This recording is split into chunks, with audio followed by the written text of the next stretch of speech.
since the movie premiered nationwide on Friday, and that's been really exciting for the people to finally see the movie. You know, I've actually seen it now, I think, 10 times, and have enjoyed it more each time. But yeah, I've been on a pretty whirlwind tour. I've been at a number of screenings around the country, doing some Q&A with audiences afterwards, or making some introductory remarks, and we wanted to share this with our Fort Wayne family and friends, and so we arranged something, you know, for last night, and we had about 200 people there, and it was really nice. Everybody there really loved it, and it seems quite genuine. I think it's the kind of movie that will do well by word of mouth, because the movie, you know, a lot of people are thinking, well, gosh, this is a story that we know the ending to it, so how dramatic can it be? Well, go see it and find out. And one thing we know, it was part of it was shot in IMAX, and it was every IMAX film in the country showed our film starting Thursday night, and is still showing it, and so it set some kind of record for IMAX, which was nice. And it's a stunning film. I was a big movie fan. I mean, I was back in those days, back in the '60s. You know, the theater experience, I would be dropped off, you know, Saturday at noon, and there would be a double. I'd go to the Clyde Theater normally, which I guess is being renovated. I was glad to hear that, because I'd go to the Clyde and with friends, and we would see a double feature, and sometimes we'd stay and watch the first one over again, because back then they didn't kick you out at the end of one screening. You could stay and watch the movies as much as you wanted to. So, and I went to all the different. We went to the Embassy and to the Jefferson and the Rialto, all the old theaters in Fort Wayne, and I loved film, and I loved historical film in particular. So I never thought about film as a career, and you know, of course, I didn't have film as a career. Just something that came up in relation to this, you know, this one book about Neil Armstrong. So no, I never would have imagined ever that my name would have ever been, you know, on a film at all, or be involved in it. But once you get the taste of it, I mean, I wouldn't mind giving it another try. I've learned some things now that I'm making some mistakes maybe that I wouldn't make the second time. The summer of '69 for me was the summer between my junior and senior year of high school, and that's the summer where you take your, you know, your SAT, your college aptitude test, so that was a big deal. I worked at a golf course, what used to be called Fairview, and I think it's now becoming defunct. At least part of the golf course is not going to be a golf course anymore, but I worked there through all my junior high years, and so, but when the moon landing occurred, especially that Sunday, July 20th,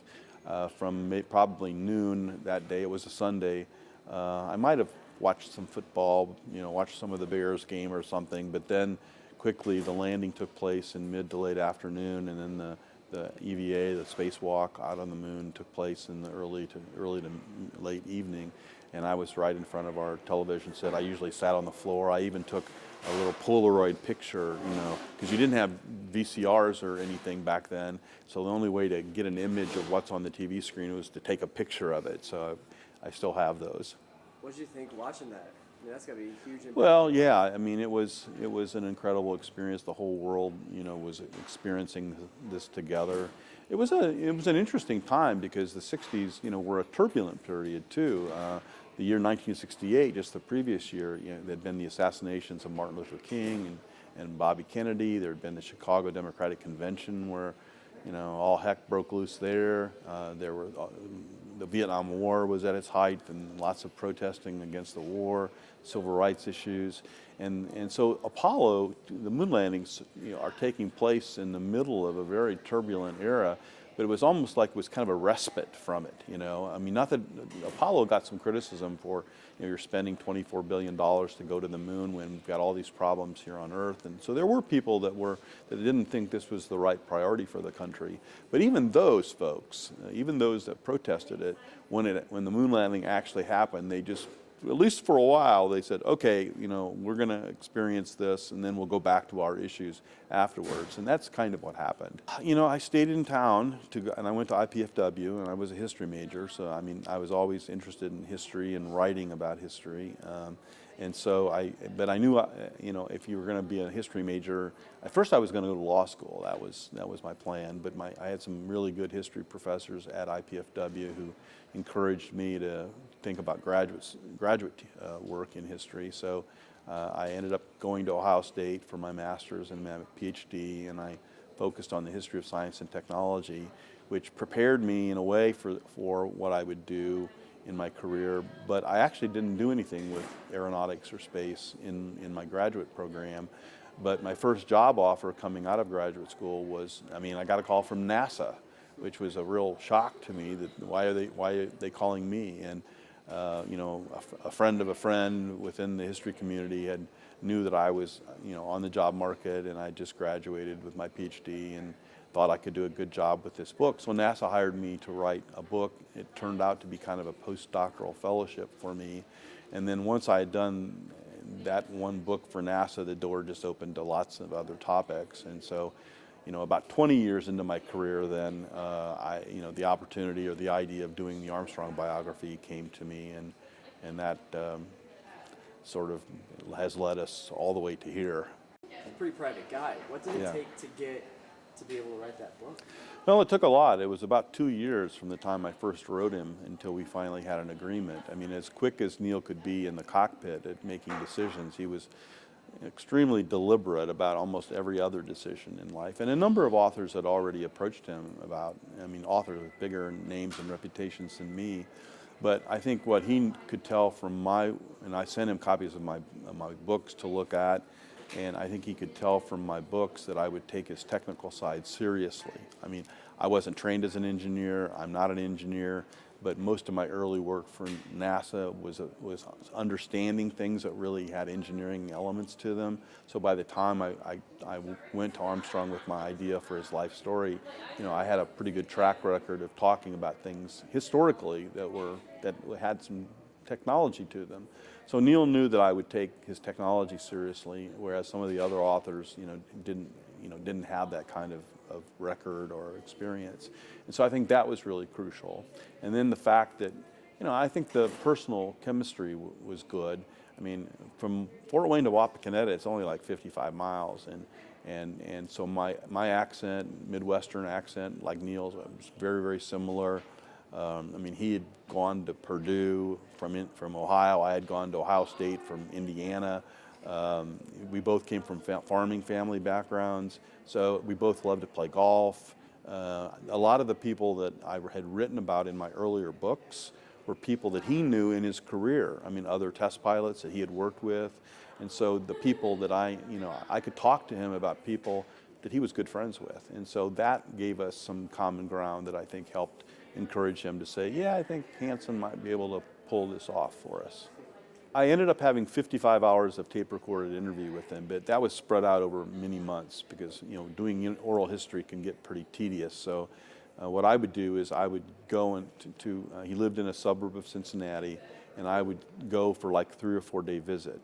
And I would send him my questions in advance for that 3 or 4 day visit. And then when that was done, I would leave and go do, research in a federal archive or go do other interviews, leave him alone for a while, and then I'd probably come back in two or 3 months. So we did that over the course of maybe a year and a half until I had the whole, I approached it chronologically. So the first interviews were all about his family background and his boyhood, and then we just moved sequentially through his life.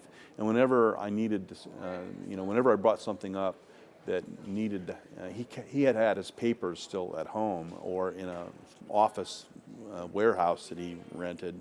And so when things came up that he thought there were papers that I should see, I'd either go with him to open the boxes to get into the papers and take a look, or he would say, I'll get them for you by tomorrow, and he would, head over and find them and bring them back. So I had access to his papers. I really wanted to have like complete access because, as a historian, I'd rather have him just take me to his office, open the door, say, go at it for 5 days and look at anything you want. I didn't get that sort of access at the time. Since then, Neil died in 2012, and all of his papers went to Purdue University archives where they now are. And I had for a while, I was the only one that had access to the Purdue papers. They're now accessible. You still have to go through a certain process to see them, but so now I have seen everything, and in the new edition of my book, I was able to add and materials based on some things that I didn't see the first time around. I found my own original letter to him, which I had written in 1999, talking about doing the book. I found that in the archives. He had kept that and he also did something kind of that was helpful. Is that he became a pretty inveterate email person. I mean, he corresponded with a lot of people by email by the early 2000s. And I'm not sure if Neil did this or his family did it after he died, but they printed out from his hard drive, they printed out a lot of his email messages. So in the Purdue archives now, you not only have his other correspondence, but you have printouts of all of the emails that he'd been writing. And some of that's, pretty insightful. I'm actually doing a two-book series with Purdue that's going to be publishing Neil's letters and correspondence to Neil, and so that'll be out at the end of next summer. And so, I'm not quite done trying to get the Armstrong story. I was surprised by how much independence Neil gave me to do the book. I mean, once he agreed to let me to authorize it and to give me the access I wanted, I kind of imagined that he would want to have certain controls over the content or direct me, let's talk about this or let's not talk so much about that. And he didn't do any of that. I mean, he basically answered whatever questions I had. And if I wasn't smart enough to ask him about something, I wouldn't have gotten anything. So I had to have done a lot of research. Unfortunately, I had, the books I had written in the previous 20 years had a lot to do. I mean, I had written about the early manned space program. I'd written about Gemini. I'd written about Apollo. So I knew a lot of the history. It was just his history that I needed to plug into all that. And so, fortunately, I knew most of the questions to ask him because he wasn't going to volunteer answers to questions that were unasked. I found that kind of surprising. We've known him as this icon, as this shadowy figure walking down off the ladder and saying these famous, first words, but he was a multifaceted personality. And I mean, he's worth knowing as a three-dimensional human being, not just as an icon. And I think the book and now the movie, explore aspects of who he was that will really give us a sense of the man. And the man is worth knowing. If we just know him as the icon, the interesting thing about studying him, though, is that you're really doing a biography and an iconography, because you're studying what society and culture has projected onto Neil after he became first man. There's lots of stories about him, a lot of things that have been published before without access to Neil that are grossly exaggerated or outright false. People just made stuff up because they wanted to be part of his story. His story is so big, it's so epic, that people wanted to say, well, you can go over to Wapakoneta and people will tell stories, and a lot of them they're worth listening to, but as I found out from talking to Neil, some of them are just not quite honest, and you would not know which stories are right and which ones are made up unless you actually had Neil to tell you. Interesting, Neil's personality was such that he didn't spend any time in his life going around trying to debunk people. I mean, if there was a story that was false, Neil just sort of let it go.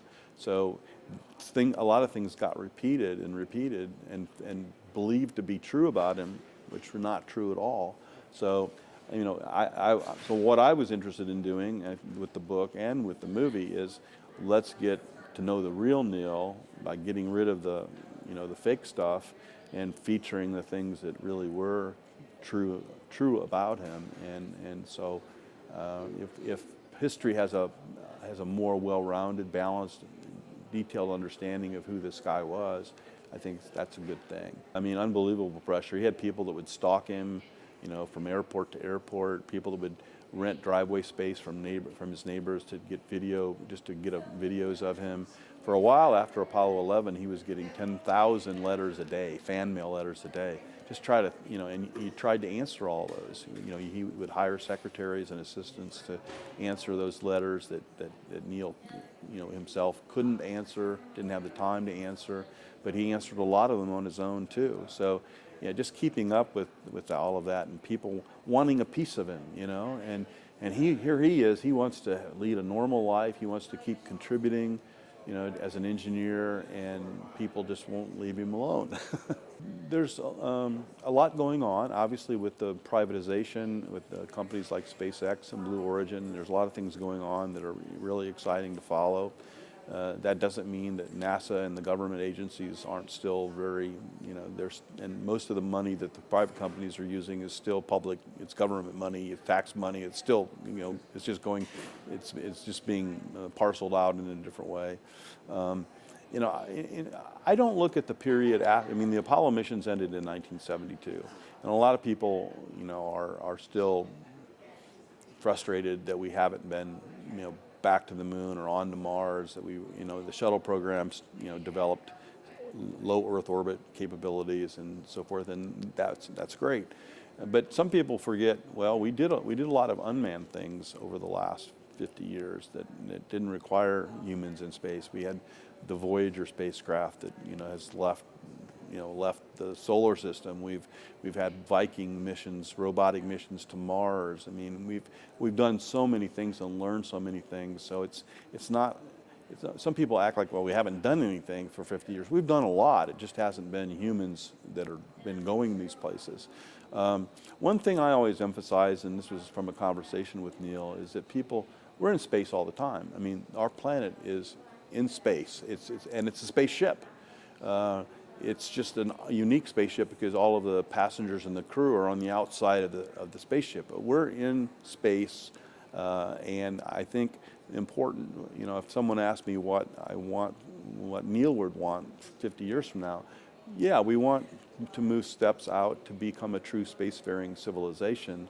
But at the same time, we've got to take care of our spaceship, and I think the health of our oceans, to me, that's a primary concern. The oceans are so important to the health of the planet, and there's lots of problems we have with our oceans, and Neil was certainly aware of that. So I think, if we didn't continue to think, here we are on Earth, and space is out there. We're part of space, we are a spaceship, and we have to. And I think that would give us a perspective on what we need to do for our spaceship and what we need to do, to expand our civilization to other worlds. Would be a perspective that I think is different than most people have, because sometimes they just feel it's like they're living 1,000 years ago and they don't realize that we're moving in space, and there's and we need to. If we look at it from that perspective, it makes us see the whole experience in a different way. There are a few things in the movie that I wish were different, but I think overall I had more input and more influence than most book authors do, just because I insisted on it. I didn't have any veto power, but I did everything I could in terms of powers of persuasion to try to keep it. Because again, I felt such a responsibility to Armstrong, and I think the movie makers themselves felt that responsibility too, and that helped to keep it pretty real. And of course, it's one of those situations where it's your expectations keep rising. At one point it was like, oh, it would just be nice for it to be made into a little movie, and then all of a sudden it's Ryan Gosling, and all of a sudden now it's like, well, if we don't win Best Picture at the Oscars, it'll just really be frustrating and disappointing. But it's going to do very, very well. I think word of mouth, when people realize what this movie is, I could tell from the audience last night and the other audiences that have seen it that I think they are surprised by the film and by the beauty of the film and how much it's kind of an unexpected film. It's a little different storyline than you might imagine. It tells Neil's story in a way that's never been told before, and so I think the movie's going to have some good legs. It's going to be around for a while and will kind of grow in its momentum, and so. But no, I didn't. All I was doing was writing a book.